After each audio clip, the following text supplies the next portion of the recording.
Imagine being 65 years old, standing alone in your living room, balloons drooping, cake untouched, and realizing your entire family, your kids, your grandkids, everyone chose a luxury cruise over your birthday. Worse, it wasn't an accident. It was planned that way by your daughter-in-law.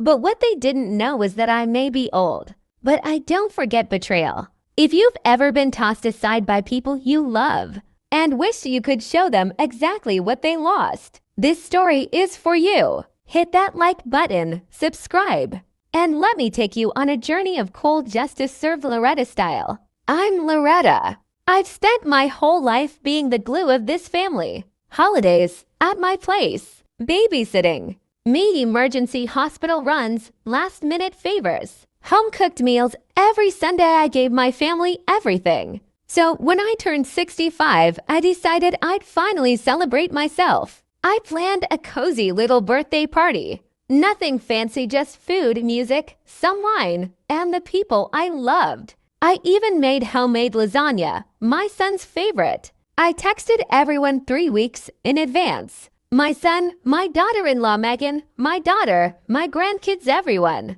I was so excited. The morning of the party, I got dressed in my favorite green dress, the one my late husband used to love. I lit candles, hung streamers, set out photos from old birthdays. But as the minutes turned into hours, no one came. No calls, no messages, just silence. My hands were shaking as I called my son, straight to voicemail. Same with my daughter. I felt cold, numb. I sat there at the dining table, staring at the candles that were burning lower and lower like my hope. It wasn't until that night, scrolling on Facebook, that I saw Megan's post. All smiles, all of them, my entire family, on a luxury cruise, cocktails in hand, matching shirts. #family time.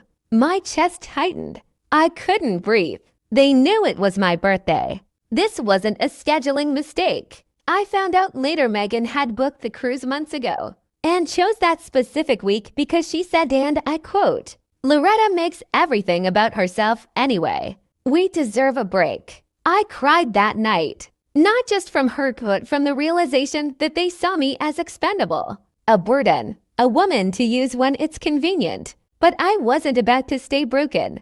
That's the day something changed in me. That's the day I stopped being their doormat and became the storm they never saw coming. First, I stopped all contact. No messages, no Sunday dinners, no more free babysitting. I started saying no.